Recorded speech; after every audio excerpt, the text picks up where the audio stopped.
ትዳር ወይንስ ስደት፣ ቤተሰብ ወይንስ ፍቅር? የማይታመን ጉድ ውስጥ የገባው አብርሃም በገዛ አባቱ ልጅ አይደለህም ተባለ። ሩታስ ልጇን ይዛ ለዘላለም ልትሰናበት ይሁን? በዛሬው ፕሮግራማችን በመላው ኢትዮጵያ መነጋገሪያ የሆነው የሩታና የአብርሃምና የሄርሜላ አዲስ መረጃ ይዘንላችሁ ቀርበን የአብርሃም መጃጃልና የሄርሜላ ደስታ። በዛሬው ዕለት ያየነው ቪዲዮ ሁላችንም አስገርሞናል። አብርሃምና ሄርሜላ አሁን ላይ ባለው ሩታን ለማስቀናት በሚመስል መልኩ እጅግ ሲጃጃሉ ውለዋል። አብርሃም ከዚህ በፊት ህይወት እንዳልነበረውና አሁን ግን ከሄርሜላ ጋር ደስተኛ እንደሆነ ሲናገር ተደምጧል። ይሄ ድርጊት ግን ሩታን ለማናደድ የታቀደ ተራ ድራማ ነው በሚል ብዙዎቹ ዘንድ ተችተውታል። አቤል በአብርሃምና በሄርሜላ መካከል ያለው ግንኙነት እያበረታታ ይገኛል። ሩታ የአብርሃምን ሰርግ አብረን እንሂድ ብሎ ከመጠየቅ ደርሷል። የሩታ ምላሽ ግን አስደምሞ ነበረ፣ ደማሚ ነበረ። አብርሃም የሚባል ሰው አላውቅም፣ ከህይወቴ ካወጣው ቆይቻለሁ በማለት በቁርጠኝነት ተናግራለች። አቤል ግን አሁንም ሩታን ለማበሳጨት የማይገባ ንግግሮችን ማድረግ ቀጥሏል። የቤተሰብ የነጋሽዬንና የኤፍሬም ማስጠንቀቅ ምን ይመስላል ሚለውን ስናይ ነገሩ ከአልጋ ባልጋ አልሆንም ያለው አብርሃም የአባቱ ጋሽዬ ከሄርሜላ ጋር የምትቀጥል ከሆነ ከዛሬ ጀምሮ ልጄ አይደለህም ሲል በይፋ ተናግረዋል። ወንድሙ ኤፍሬምም ቢሆን ከሷ ጋር ትዳር ከመሰረት ከቤተሰባችን ትገለላለህ፣ ወንድማችንም ከወንድምነታችንም እዚህ ላይ ያበቃል በማለት የመጨረሻ ማስጠንቀቂያ ሰጥተውታል። አብርሃም ግን ቤተሰብና በሄርሜላ መካከል ምርጫ ውስጥ ገብቷል።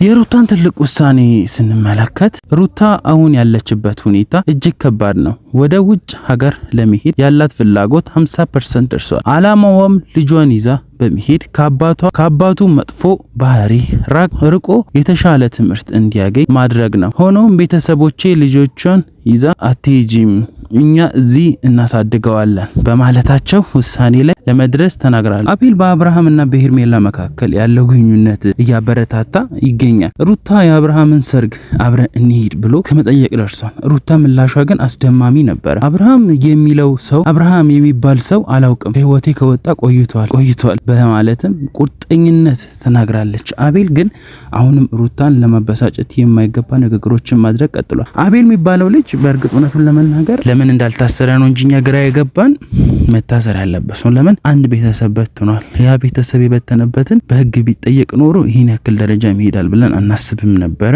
እስቲ የቤተሰቦቿ የአብርሃም ቤተሰቦችና የነጋሽዬ ኤፍሬም ማስጠንቀቂያዎች ምን ይመስላሉ የሚለው ነገር ስናይ ደግሞ ነገሩ ለአብርሃም አልጋ ባልጋ። የአብርሃም አባት ጋሽዬ ከሄርሜላ ጋር የምትቀጥል ከሆነ ከዛሬ ጀምሮ ልጅ አይደለህም ሲሉም በይፋ ተደምጠዋል። ወንድሙ ኤፍሬምም ቢሆን ከሷ ጋር ትዳር ከመሰረት ከቤተሰባችን ትገለላለህ፣ ወንድምነታችንም እዚህ ላይ ያበቃል በማለትም የመጨረሻ ማስጠንቀቂያ ሰጥተውታል። አብርሃም ግን ቤተሰቡንና በሄርሜላ መካከል ምርጫ ውስጥ ገብቷል እየተባለ ነው። ብዙ ታማኝ ምንጮቻችን የሚናገሩት ከሆነ ሙሉ ቤተሰቦቹ አብርሃምን እንደማይሰሙትና ከሷ ጋር የሚቀጥል ከሆነ ከሷ ጋር ህይወት የሚመሰረት ከሆነ አብረው ከሱ ጎን እንደማይሆኑ ሁሉ ነገር እንደሚበላሽ ነው ብዙ ነገር እየተሰማ ያለው እና በጣም ከባድ ነገር ውስጥ የገባ ይመስለናል አብርሃም። ለምን የማይገባ ውሳኔ ነው የወሰነው። ያ ውሳኔ ደግሞ ዋጋ እያስከፈለው እንደሆነ ብዙዎቻችን የምንመለከታቸውና የምናያቸው ነገሮች ናቸው። እስቲ አሁን ደግሞ የምንመለከተው የሩታ ትልቅ ውሳኔ ምን ላይ ደረሰ የሚለውን ነው የምናየው። የሩታ ትልቅ ውሳኔ ሩታ አሁን ያለችበት ሁኔታ እጅግ ከባድ ነው፣ በጣም ከባድ ነው። ወደ ውጭ ሀገርም ለመሄድ ያላት ፍላጎት 50% ደርሷል እየተባለ ነው በብዙ መረጃዎችም። ትላንት ባጋራሁት መረጃዎች ሰምታችሁታል። እና አላማዋም ምን በጣም ከጥሩ አላማ እንዳላትና እሱን አላማውንም ስትናገር ነው የተደመጠችው። ያው ልጇን ይዛ በመሄድ ከልጇ አባት አሁን ከአብርሃም መጥፎ ባህሪ ራቆ የተሻለ ትምህርት እንዲያገኝና ማድረግ ነው። በቃ ሌላ አላማ የላትም እሷ የሆነ መጥፎ ነገር ውስጥም ለመግባት አይደለም። ሆኖም ቤተሰቦቹ ደግሞ የሱ ቤተሰቦች ነጋሽዬ ልጁን ይዘሽ አትሄጂም፣ እኛ እዚህ እናሳድገዋለን ማለታቸው ደግሞ ውሳኔዋ ላይ ለመድረስ ተቸግራለች። እስቲ ምን ይመስላል የሚለውን ነገር ደግሞ በሳምንታት ውስጥ አሁን ምን ይፈጠራል የሚለውን ሩታ ልጁን ይዛ ትሄዳለች ወይስ ምን ይደረጋል፣ አብርሃም ምን ይላል የሚለውን ነገር ደግሞ አንድ ባንድ የምናያቸው ይሆናሉ። እናንተም ደግሞ ሀሳብ አስተያየት ካላችሁ ኮሜንት ላይ ብታስቀምጡልን አትርሱን እና ይሄ እንደዚህ ብትል ይሄ ትክክል አይደለም የሚለው ነገርም ደግሞ እኔ ያየሁት መንገድስ እናንተስ ምን ትላላችሁ? ትክክል ነው ወይስ ትክክል አይደለም የሚለው እናንተም ትኩረት ሰጣችሁ አዳምጣችሁ መልስ እንድታደርጉልኝ ፈልጋለሁ። ኮሜንቱ ግን እንዳይረሳ። ኮሜንት ጥሩ የሚሆን መጥፎም ተናገሩ፣ ችግር የለውም።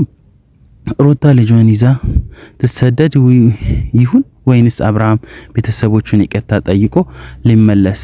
እናንተስ በዚህ ጉዳይ ላይ ምን ትላላችሁ? ሩታ ልጇን ይዛ መሄድ አለባት ወይንስ እዚህ ማሳደግ? ሐሳባችሁን ኮሜንት ላይ አስፍሩልን። ነግራችኋለሁ እንዳይረሳ። ለቻናላችን ደግሞ አዲስ ከሆናችሁ ሰብስክራይብ ማድረጋችሁ እንዳትረሱ። ሰላም ቆዩልኝ ውድ ቤተሰብ።